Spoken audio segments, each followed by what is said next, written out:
والعاقبة للمتقين. الصلاة والسلام عليك سيدي يا رسول الله.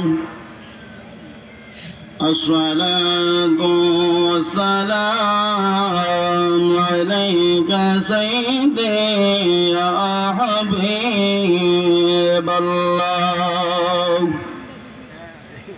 الصلاة والسلام عليك سيدي يا شافع المذنبين. الصلاة والسلام عليك سيدي يا رحمة للعالمين. أجمل الأجملين أكمل الأكملين سيدنا حبيبنا شفيعنا ومولانا محمدا عبده ورسوله صلى الله عليه وآله وسلم. أما بعد فأعوذ بالله من الشيطان الرجيم. بسم الله الرحمن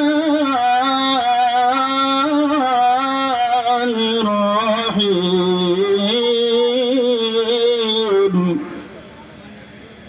يا أيها الذين آمنوا توبوا إلى الله توبة نصوحا في شأن حبيبه ومحبوبه ومعشوقه مخبرا وآمرا. إن الله وملائكته يصلون على النبي يا أيها الذين آمنوا صلوا عليه وسلموا تسليما.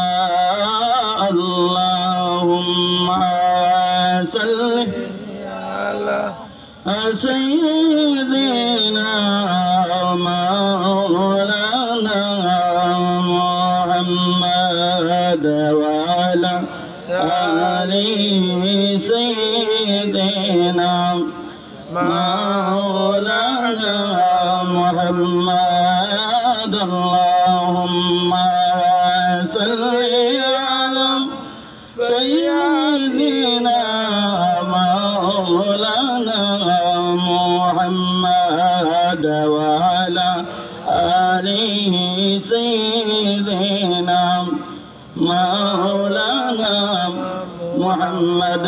চিন্তা করে দেখরে মন রাতের নিশি গভীরে মরণ কালে কে যাবে তোর সঙ্গে হয়ে কবরে। আল্লাহুম্মা সাল্লি আলা মোহব্বতে জোরে জোরে সাইয়্যিদিনা মাওলানা মুহাম্মদ ওয়া আলা আলিহি সাইয়্যিদিনা মাওলানা মুহাম্মদ। ডানে মাটি বামে মাটি আমার মাটির হইবা বেচারা উপরেতে বসর সানি সঙ্গে তো কেউ যাবে না। আল্লাহুম্মা সাল্লি আলা সাইয়্যিদিনা মাওলানা মুহাম্মদ ওয়া আলা আলি সাইয়্যিদিনা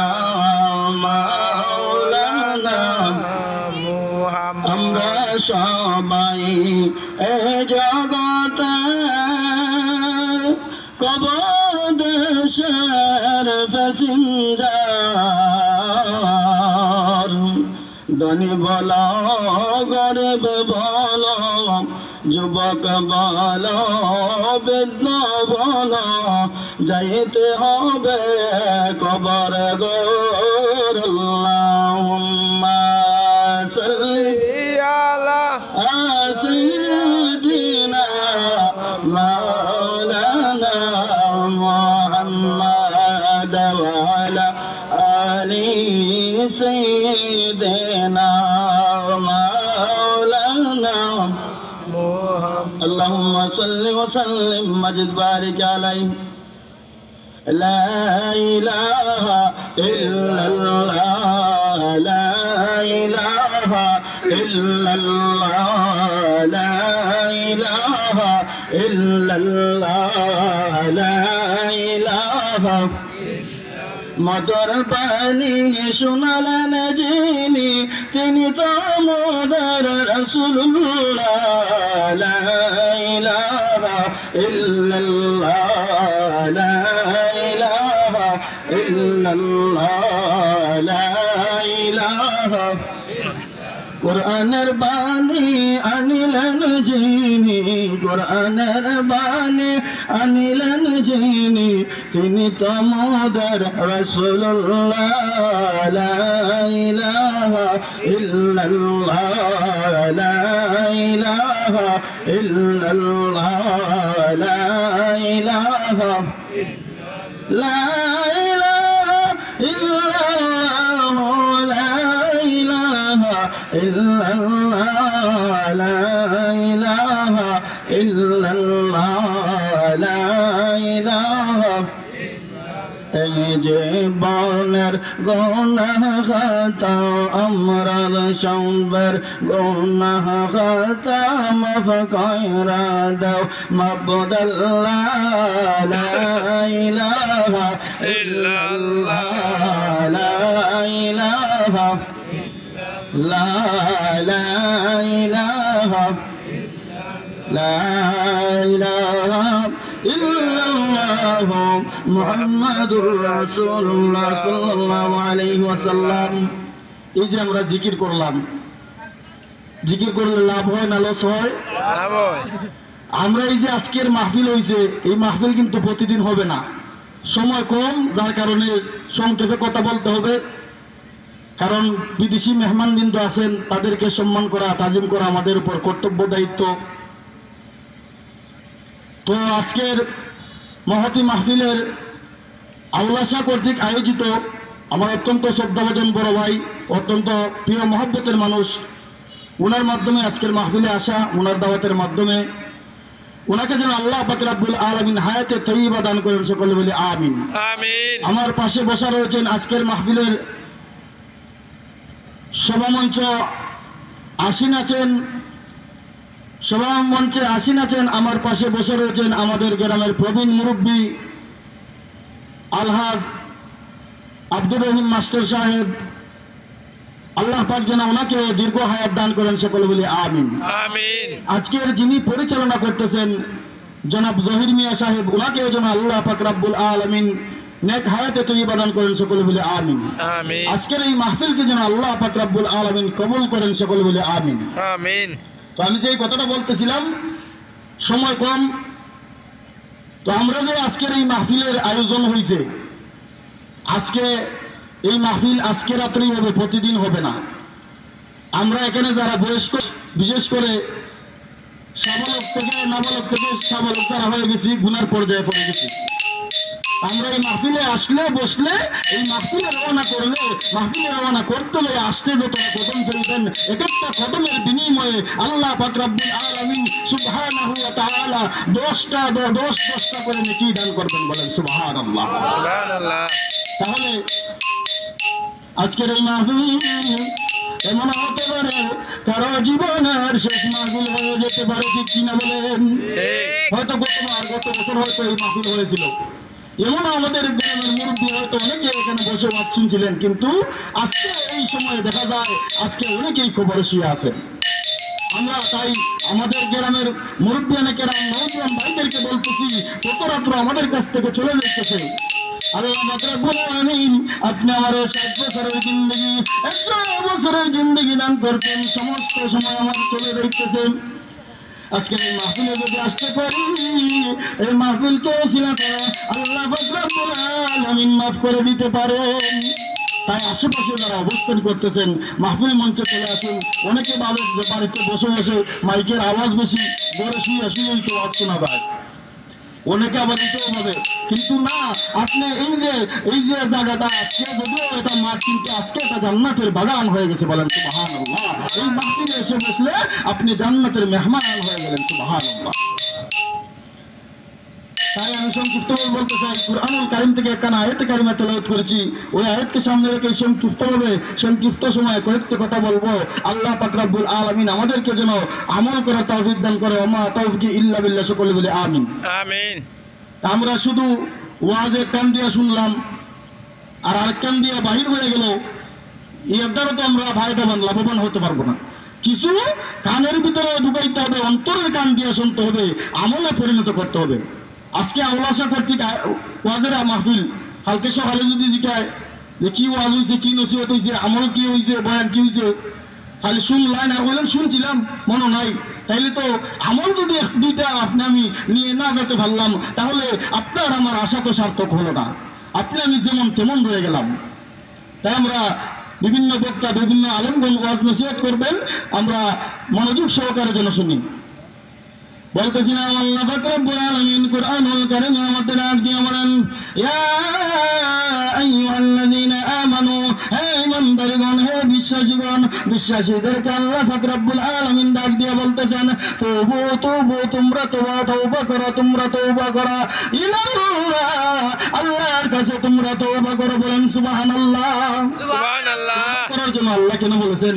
আল্লাহ বান্দা সৃষ্টি করেছেন, আল্লাহ অবশ্যই জানেন বান্দা গুনাহ করবে, আর গুনাহ থেকে মাফ পাওয়ার জন্য, গুনাহ থেকে মুক্তি করার জন্য, গুনাহ থেকে মুক্ত করার জন্য আল্লাহ নিজেই বলতেছেন তোমরা তওবা করো, বলেন সুবহানাল্লাহ। সুবহানাল্লাহ। তওবা ইলাল্লাহ, তোমরা আল্লাহর কাছে তওবা করো, এমন ভাবে তওবা করো, তাওবাতুন নাসুহা, তওবা নাসুহা করো, হাতি তওবা তোমরা আল্লাহর দরবারে করো, সুবহানাল্লাহ।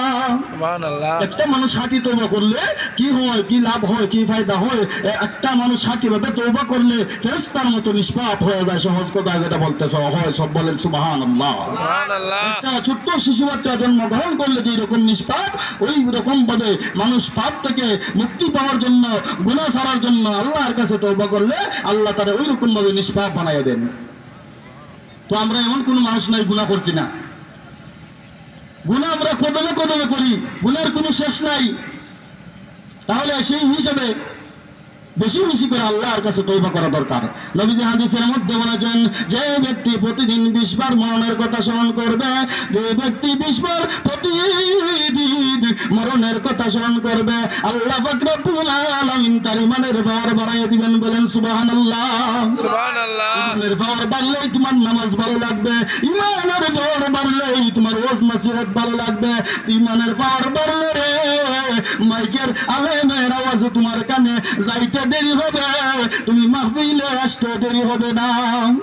কারণ ইমানদার মুমিনের অন্তরের মধ্যে যখন কুরআন হাদিসের ধাক্কা লাগে, তখন সে বাড়িতে ঘরে বসে থাকতে পারে না, বলেন সুবহানাল্লাহ। সুবহানাল্লাহ। তাহলে খাঁটি মুমিন যারা, আমরা গুনাহ করতে করতে এমন পর্যায়ে পৌঁছে গেছি, একটা মানুষ যখন একটা গুনাহ করে, তার অন্তরের মধ্যে একটা কালো দাগ ধরে, গুনাহ করতে করতে আমরা এমন পর্যায়ে চলে গেছি, ভালো আমল, ভালো ইবাদত, ভালো ওয়াজ মাহফিলে এইগুলো আমাদের কাছে আকর্ষণীয় হয় না। আজকে ওয়াজ বাদ দিয়ে যদি গানের আয়োজন হইতো, এই ফ্যান্ডেল বৈশে তো আরাম শুনলে আরাম করে শুনতেছেন, দাঁড়াইয়াও আপনার অনেকে মানুষ, শত মানুষ শুনতে প্রস্তুত। আজকে মাইকের আওয়াজ চতুর্দিকে যাইতেছে, মানুষ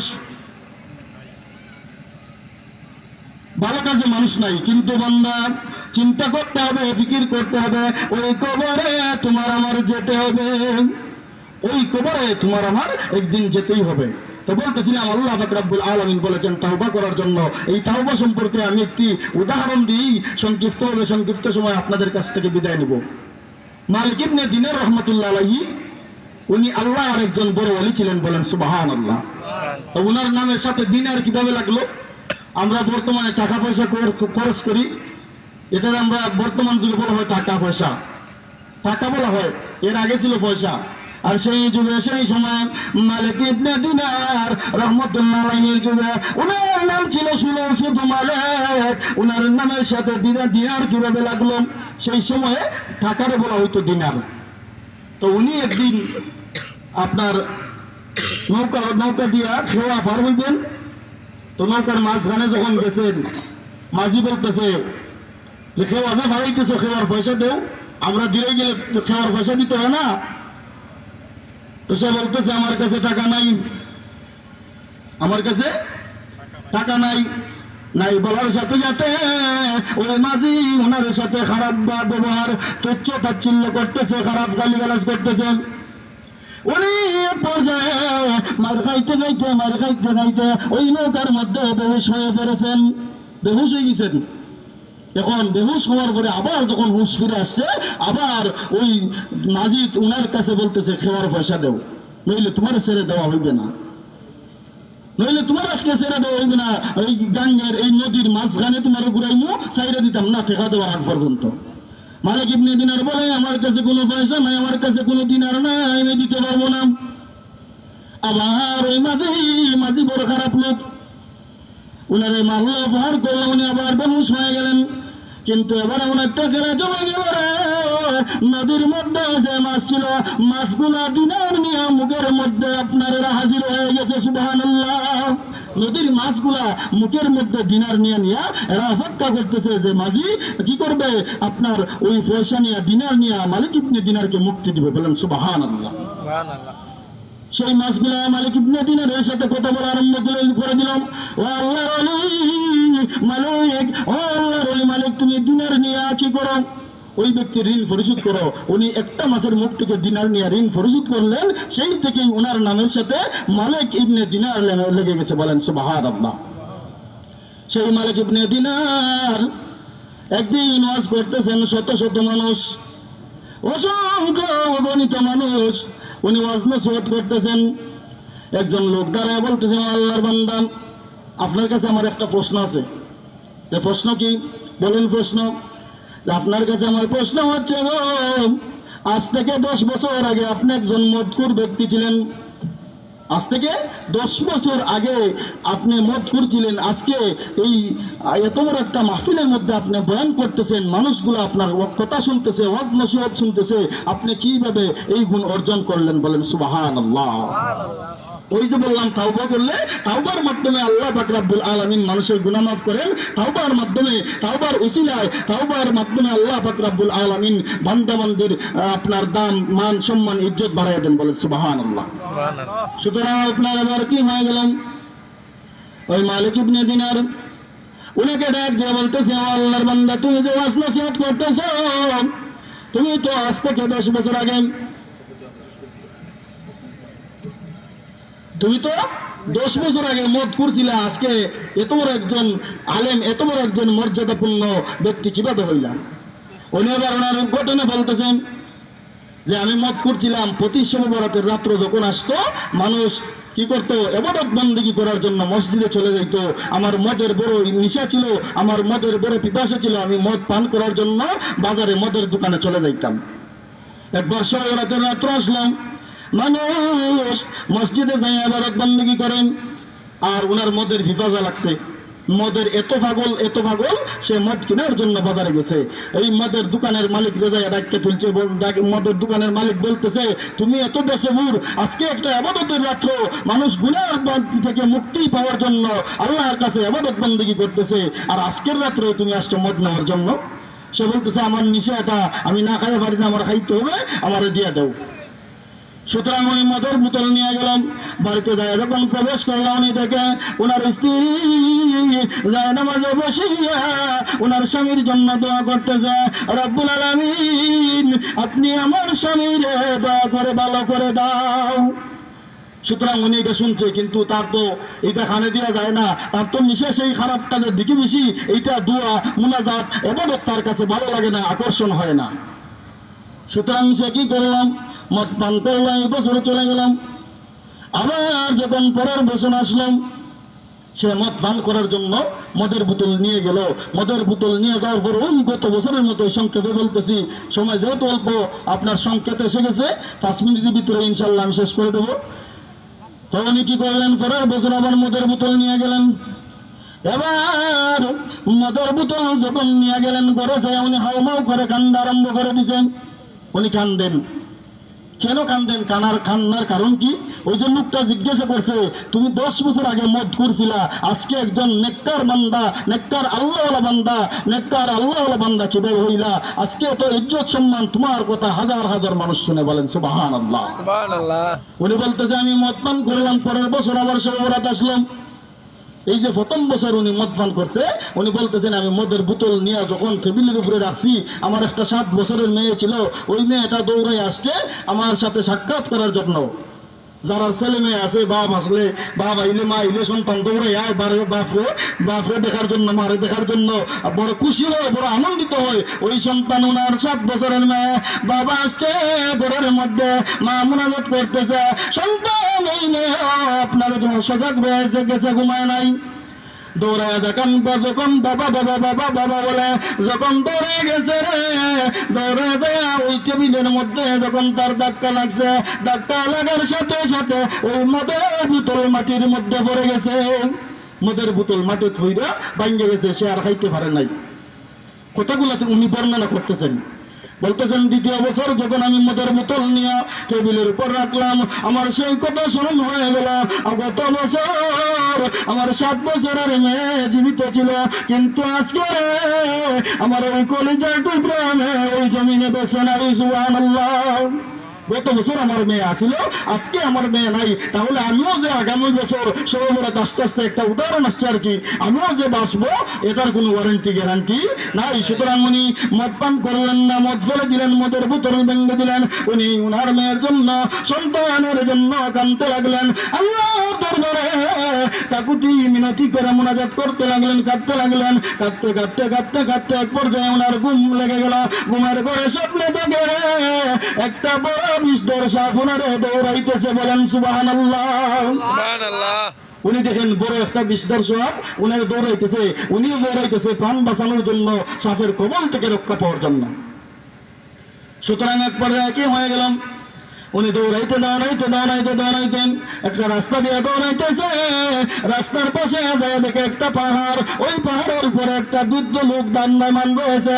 ওই একটা বৃদ্ধ লোক দেখা যায়, ওই মালিক ইবনে দিনার। উনি বলতেছেন আমি যখন মদ পানে অভ্যস্ত ছিলাম, আমি পরের বছর যখন মদ পান করলাম না, আমি ঘুমিয়ে পড়লাম, আমি স্বপ্নে দেখলাম সাপ আমারে দৌড়াইতেছে, সর্প আমারে দৌড়াইতেছে রে, সাপ আমারে দৌড়াইতেছে, সর্প আমারে দৌড়াইতেছে। সুতরাং ওই বৃদ্ধ লোকের সাথে দেখা হওয়ার সাথে সাথে আমি ওনার বললাম আমারে সাহায্য করো। উনি বললেন আমি বৃদ্ধ মানুষ, আমি দুর্বল মানুষ, আমি সাহায্য সহযোগিতা করতে পারবো না। সুতরাং এক পর্যায়ে কি হয়ে গেল, আপনার উনি বলতেছে যে আমি বৃদ্ধ মানুষ, আমি অসহায়, আমি বৃদ্ধ মানুষ, আমি বয়স্ক মানুষ, আমি তোমার সাহায্য সহযোগিতা করতে পারবো না। তোমার একটা পথের কথা বলে দেয়, ওই যে রাস্তা দিয়ে যাইতেছো, রাস্তা দিয়ে দৌড়ে যাইতে যাইতে যাইতে যাইতে এমন একটা জায়গার সন্ধান পাইবা, ওই জায়গার মধ্যে গেলে তুমি এই হয়তো তোমার এই সাপের কবল থেকে বাঁচার ব্যবস্থা হইতে পারে, বলেন সুবহানাল্লাহ। এবার কি হয়ে গেল, উনি দৌড়াইতে দৌড়াইতে দৌড়াইতে দৌড়াইতে একটা ঘরের মধ্যে যায় প্রবেশ করলেন, বালাখানার মধ্যে যায় প্রবেশ করলেন। উনি প্রবেশ করতে চায় কিন্তু দারোয়ান তারে প্রবেশ করতে দেয় না। উনি দেখেন এই জায়গার মধ্যে ছোট্ট ছোট্ট শিশুরা খেলাধুলা করতেছে। এক পর্যায়ে আপনার কি হয়ে গেল, উনি দেখতেছে রে, ওনার যে ছোট্ট শিশু বাচ্চা 7 বছরের মেয়ে মারা গেছে, ওই মেয়েটা ওই জায়গার মধ্যে খেলাইতেছে। সুবহানাল্লাহ। ওই মেয়েটা বাবার দেখছে, দেখার সাথে সাথেই ওই মেয়েটা দৌড়ে আসিয়া বাবার কুলের মধ্যে উঠে গেছে, বলেন সুবহানাল্লাহ। এবার বাবার কুলে ওঠার পরে বাবা মেয়ে বলতেছে বাবা তুমি এখানে কেন, তোমার বড় পরেশান লাগতেছে।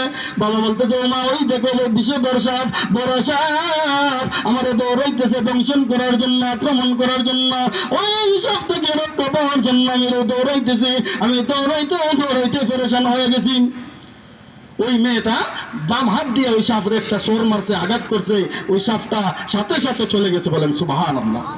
এবার বাবা বললাম, ও মেয়েরে, বুঝলাম না, তুমি ছোট্ট শিশু বাচ্চা, আমি এত বড় একজন মানুষ, আমার সাপ দৌড়াইলে আমি কোনো কিছুই করতে পারলাম না, আমি সাপের কবল থেকে বাঁচার জন্য দৌড়াইলাম, কিন্তু তুমি ছোট্ট শিশু বাচ্চা বাম হাত দিয়া মাত্র তারে সোর মারছো, আঘাত করছো, ওই সাপটা চলে গেল, বুঝলাম না।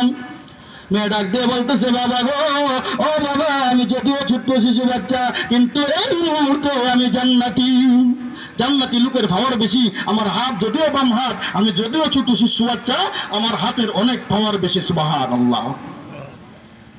তো এবার বলতেছে, মা, ওই যে বৃদ্ধ লোকটার আমি চাইলাম, বৃদ্ধটা লোকটা আমি হতে পারিলাম, রাস্তার মধ্যে পাইলাম, তারে বললাম আমার সাহায্য সহযোগিতা করার জন্য, সে তো সাহায্য করতে পারলো না। কারণ কি?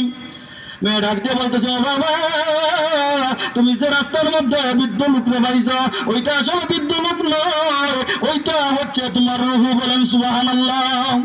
তুমি নামাজ রোজা না করতে করতে, ইবাদত বন্দেগী না করতে করতে, আল্লাহর নাফরমানি করতে করতে এই রুহুরে কি করছো? রুহুর খাবার হচ্ছে নামাজ রোজা। বলেন সুবহানাল্লাহ।